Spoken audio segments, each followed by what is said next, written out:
Victims of warfare, millions of children in some of the worst conflicts around the world are at risk. A report warns many could die of hunger. Has starvation now become a weapon of conflict? This is Inside Story.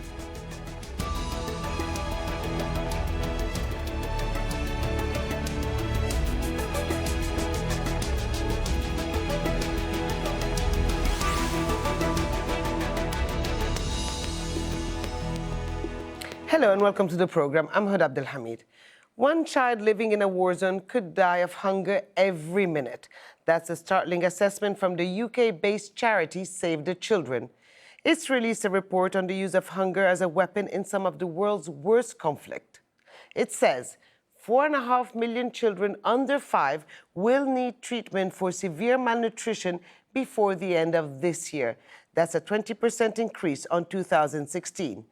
Tens of thousands of children could die in Yemen, Afghanistan and South Sudan, but the biggest number of fatalities is expected in the Democratic Republic of Congo, where 300,000 are at risk. Save the Children warns starvation is increasingly used as a weapon, with warring parties blocking food and medicine, leading to devastating consequences. Under the Statute of the International Criminal Court, intentionally starving civilians is a war crime. Civilians must be provided food and humanitarian supplies while under siege. The report has listed 10 countries that have committed the most grave violation against children. We'll bring in our guests in a moment, but first, Laura Burden-Manley sets up our discussion.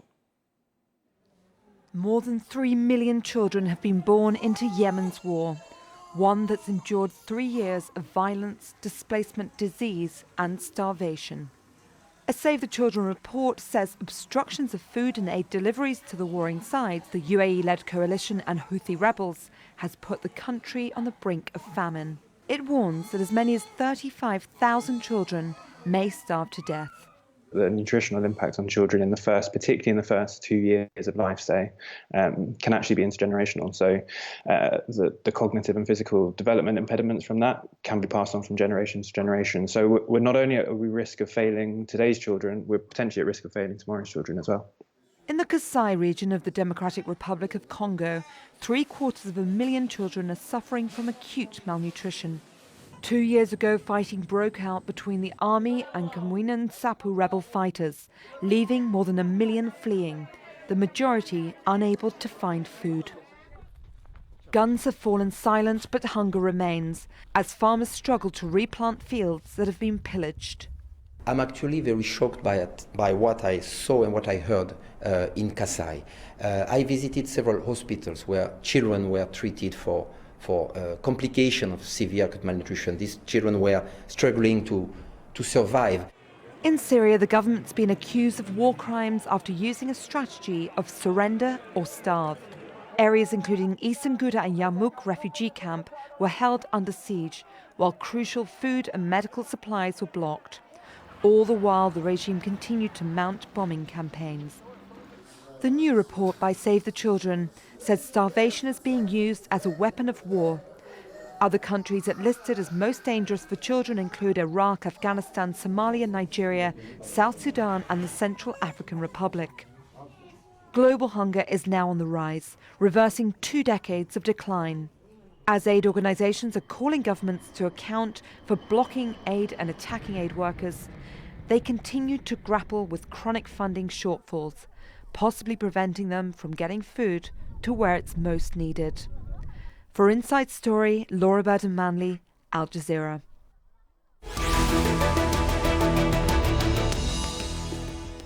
Okay, so let's introduce our panel. Joining us here in Doha, Sultan Barakat, Director of the Center for Conflict and Humanitarian Studies at the Doha Institute for Graduate Studies.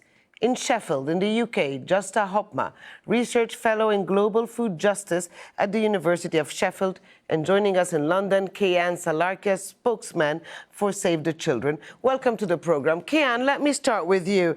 Your report also says that Save the Children is making an assessment that between August and December of this year, about 490,000 children are likely to die as a result of hunger. Just how do you reach that number? how do you reach that conclusion in the first place? Hi, thank you for having us on the show. So I think the first thing to say with the number in the report is the 590,000 children are estimated for the entirety of the year. So I think there was a slight error in one of the early versions of the paper. So we're talking about 590,000 for the entirety of 2018. That said, we worked out all of these numbers, so the big 4.5 million, which is a huge, huge number, and the scale of the problem we just can't hide from. 4.5 million is the total number estimated by UN figures that will require treatment for acute malnutrition in 2018. Then based on the estimation of how many people aid agencies and UN agencies are going to reach, you're left with 590,000, which probably won't get covered, and potentially it's an underestimate as well. And then of those, obviously a huge amount are likely to be dying before the end of the year, but the number is for the total of 2018. And as the piece at the beginning said, that's 20% up on 2016, and actually we're expecting figures from the FAO in the next couple of days, which will probably be pushing us even higher up the scale. Okay, and just a 20% increase since 2016, is that because there are more wars or there are other reasons as well? I think this is a very timely report from Save the Children. I think it's really important that politicians also respond to this. It's important to remember as well, though, that hunger and malnutrition are being reproduced systematically in today's food system. So it's not only conflict that is the cause of hunger and malnutrition, but at the moment it's a major driver. Okay, and Sultan, I mean, the report is focusing on 10 countries. Most of them have some sort of conflict ongoing. We always see aid organizations and humanitarian workers in the field, so why is it so difficult to actually reach those people? Well, there are a number of combined difficulties, and they kind of contribute to each other. The first one is a simple one of access. Starvation has always been a weapon of war, and historically, this was one of the main ways you get communities to surrender, is by siege, laying siege, and cutting food and water supplies, and so on.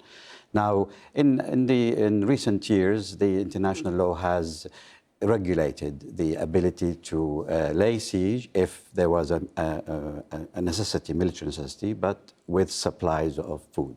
Now, that is not always respected. It's not respected by the sides that are laying siege, and occasionally, and quite often in some parts where there is total breakdown of government, it's not respected by the resistance groups, militias, etc. So access is a very important aspect. The other aspect is displacement, that when in conflict people get displaced. When they're displaced, they lose access to their own grounds, their own fields. They're not able to produce food, so there is less supplies in the market. And also there is the purchasing power of communities. They are less likely to have the ability to purchase food, and of course to diversify the type of food they intake, they're consuming, and that leads to some forms of malnutrition. Okay, so Kayan, we're talking about access. Probably when one talks about starvation and malnutrition these days, Yemen comes to the forefront, but probably you have the same situation in other conflict zones. How difficult is for your workers to be able to reach the populations in need? I'm supposing they have to sort of negotiate every stretch of the road until they reach there. Yeah, so going back to the number of 590,000 children this year that's likely to die, that's obviously a huge, huge number. So one part of it is resources, but as you say, another part of it is getting access to these communities and the most in need. I think it manifests itself differently in different countries. So you gave the example of Yemen, where actually there's been examples of aid agencies having the resources, having the aid ready to go, but the countrywide blockades meant that we couldn't get there. In other cases, it might just be general insecurity or the weather or difficulty transporting food in some of these contexts. So it varies from place to place. I think the one thing that I would say is it's difficult, but we can reach a lot of these children, and they won't die. They will definitely die if we don't. Okay, and just you argue that talking about food insecurity and conflict at the same time is basically stating the obvious. So how does one get around it? I mean, there are laws around, there are charters around, but how does one make sure that they're actually applied in those areas? Yeah, I think what we need to recognise is more widely within the global food system, inequality and power are being reproduced in a number of different ways. And often there is a tendency to portray hunger as the outcome of exceptional circumstances, be that a conflict situation or the outcome of, say, a natural disaster. But what we need to pay much more attention to is how hunger and inequality are actually systematically being reproduced within that food system at different levels. So at the global level, but also at the national level. And there is very much a reluctance on the account of governments to intervene within what is often seen as a global food market. So there are all sorts of different ways in which inequalities are already being reproduced, not only when it comes to a situation like in conflict, and we need to recognise that much more widely than we currently do. So, Sultan, just adding to what Justa was saying, is it a matter that conflict brings food insecurity, or you also have the reverse, that food insecurity could lead to conflict? Well, I mean, my understanding globally, food insecurity has been on decline for over the last 10, 15 years. In fact, if you compare the statistics from the Global Hunger Index 1990 and 1990s and 2018, there's been a significant reduction globally. But within conflict, there has been a spike in terms of malnutrition, hunger and starvation in certain communities. So I think, although I agree that inequalities has not been addressed, and some rich countries continue to produce and in some cases dump food in order to protect the market price of food production in their own countries, and some poorer countries still have less access to food. Conflict does produce very specific circumstances that create these spikes in statistics, and it requires special attention. Access, we talked about it, is key, but increasingly agencies are reluctant to take the risk as they used to do in the past because of what has happened in Iraq, in Syria, in Afghanistan, the many cases of aid workers being killed, aid convoys being attacked. So now they require a degree of guarantee before they start a journey to bring food into a country.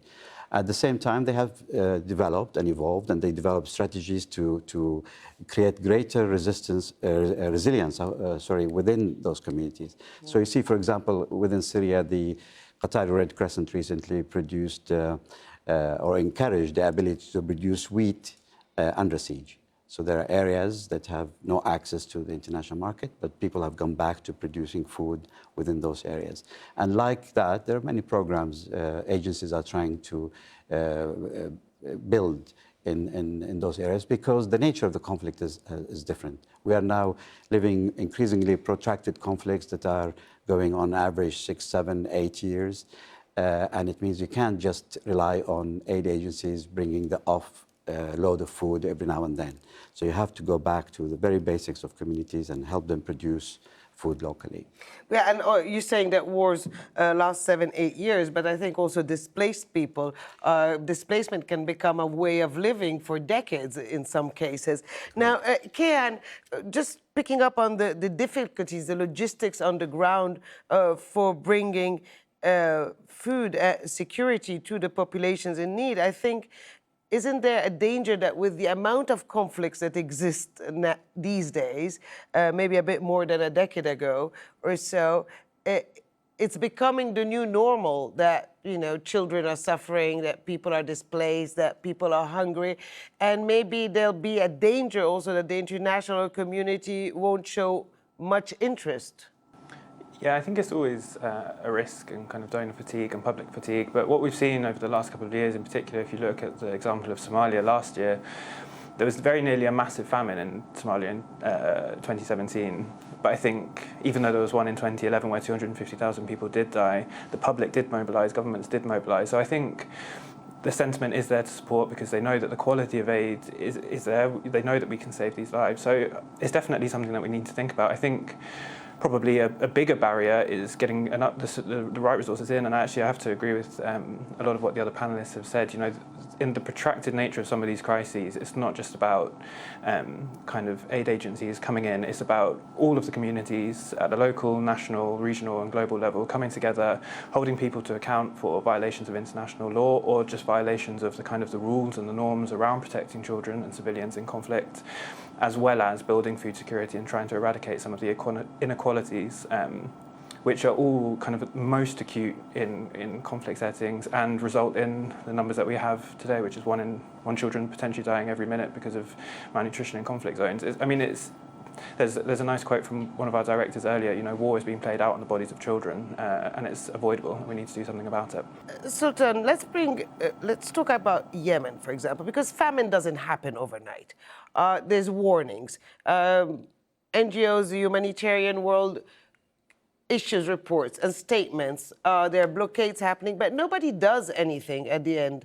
For example, Yemen, it's a situation that could have been avoided because it's completely man-made, isn't it? It is. I mean, Yemen, before the war, relied a little bit on import of food, but quite a lot on production of food internally. Now, with the war, the infrastructure has been destroyed. Some communities have been displaced. They're unable to work their land as they used to in the past, and they're not able to market their products across the country. So that has created some problem. Added to that, of course, now the food supplies that's coming into Yemen, particularly food aid, the majority of it is coming through Al Hudaydah port. And this has been under attack since June earlier this year. And it hasn't really been won by either of the sides.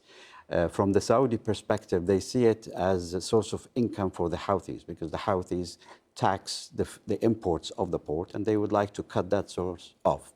From the other side, from the community side, it's the only and main entry point for food. And from the aid agencies, I mean, the aid agencies bring majority of their aid through Hudaydah and they will really struggle to find an alternative port if the Hudaydah port is closed.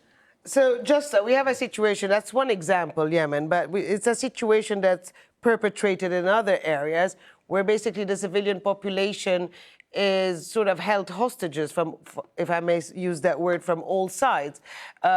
We keep on saying that starvation is a war crime, there's a UN resolution as well, but at the end of the day, who is responsible who do you bring accountable for this situation? Yeah, I think this is a very good question, and it's not necessarily an easy answer to that. There are multiple situations at the moment where we face protracted crises and where impact has an enormous influence on food security. There is a working group at the United Nations Reform Committee for Food Security that precisely looks at these issues. And there have been many different NGOs also, like Save the Children, working on this, coming up with recommendations. So some recommendations are that there needs to be more direct reporting to the UN Secretary General. There needs to be more early warning systems as to when and where hunger is being used as a weapon, where starvation is being used as a political weapon. And the Director General of the UN has been recommended by a joint report of the Swiss Federation and the Dutch government would actually be asked to name people who are responsible for causing these situations and who are using hunger as a weapon of war. So what I'm trying to say is there are lots of recommendations being made by organizations like Save the Children and many others, but often the issue is that these reports are not followed up upon. There is a lot of data out there, as the fellow panelists have also made clear, and there are a lot of things that can be done. But what is really important is that the political will is there and that the UK government in this case, but also individual politicians are willing to respond to these figures and to actually state their own responses to what these reports tell us and are willing to take that kind of political responsibility. And in my view, that's often what is lacking. So Kayan, lack of political responsibility, what do you think about that? Because governments do acknowledge that there is a problem, but then does anything else happen? I mean, there's a lot of noise each time a report similar to the one we're discussing on this program comes out. But then what's the follow-up?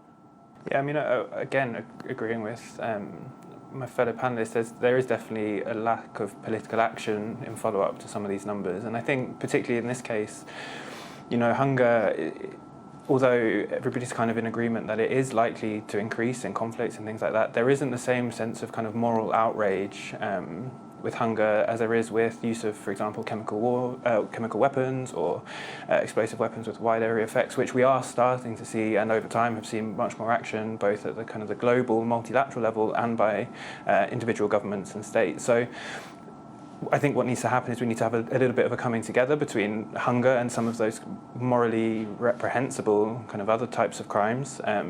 Because this is trauma on children. It's a form of violence. A report earlier this year from Save the Children says 1 in 6 children are living in conflict zones, and they're at more risk than ever in conflict zones.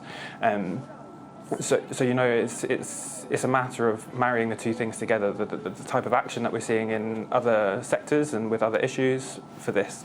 Okay, Sultan, you know, there's outcry when chemical weapons are used. Why wouldn't there be a similar outcry when children, the most vulnerable, the ones humanity has the obligation to protect, are left to die of hunger in a world where there's an abundance of food? Let's be fair. Well, it depends on how well reported the context is. And as you know, in Yemen, it wasn't well reported at the start of the conflict. And a little bit by little, as the public opinion shifted and people started to consider it differently, media outlets, including Al Jazeera, was covering it much better than they did in the past. So I think there is an outrage out there about what's going on. The difficulty with hunger is that it kind of creeps in, and malnutrition, it creeps in slowly. It's not a sudden phenomena that you see it and you can really bring in the cameras and talk about it immediately. It is a gradual process. You lose access, you lose supplies, you lose your ability to buy food, you get displaced, you start saving on what you eat, you start making very hard decisions as to who you feed in your family, you know, for some families on a daily basis. And children are not necessarily given priority in time when you have to feed men and fighters and so on. So in communities where there's little food, the priorities are considered differently. And of course, when you get that mixed up with the politics of it all, it becomes much more difficult to untangle. And I think, just to try and answer your earlier question, the ultimate responsibility is with the warring parties, and in particular with the party that is laying siege to an area. That if you are concerned about smuggling weapons, and this is the excuse given often, is that in convoys of food, weapons are smuggled, the international community should be able to give guarantees that food convoys are only just that, food convoys. Okay, and just briefly, because we're nearly to the end of the program, one could argue that it's not the lack of food that is bringing malnutrition, starvation, hunger, but it's actually politics.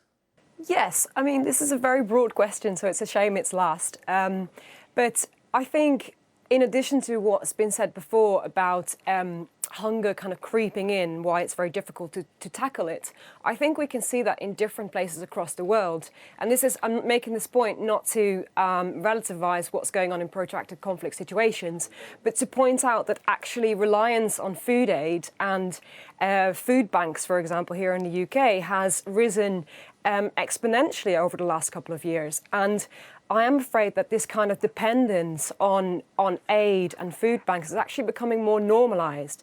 This is also to do because we primarily view markets as our main point of access to food. Whereas if we're talking about things like resilience, for example, we might think about accessing food more directly. But our current food system contains so many different linkages and is very fragile. And we're very much dependent on that system to feed us. But the kind of dependency that comes from that is very new in a way. If we look at, say, 50, 60 years ago, food systems were much more localized and were more resilient as a result of it because we had more direct access to food. So this kind of situation where there's only one way to access food, which is through markets, excludes a lot of people who are then, for one reason or another, do not have access through the market, become very, very vulnerable. But this dependence is becoming more and more normalized. Okay, well, unfortunately, we have reached the end of the program, but I mean, Save the Children is calling on a new protection strategy, and, you know, 1 child dies per minute. Then during this program, at least 25 children have lost their lives. Think about that. Well, thanks to all our guests, Sultan Barakat, Justa Hopman, and Kian Salarkia. And thank you too for watching. You can see the program again anytime by visiting our website, aljazeera.com. And for further discussion, go to our Facebook page. That's facebook.com/AJ Inside Story. You can also join the conversation on Twitter. Our handle is @AJ Inside Story. From me, Huda Abdel Hamid, and the entire team here in Doha, bye for now.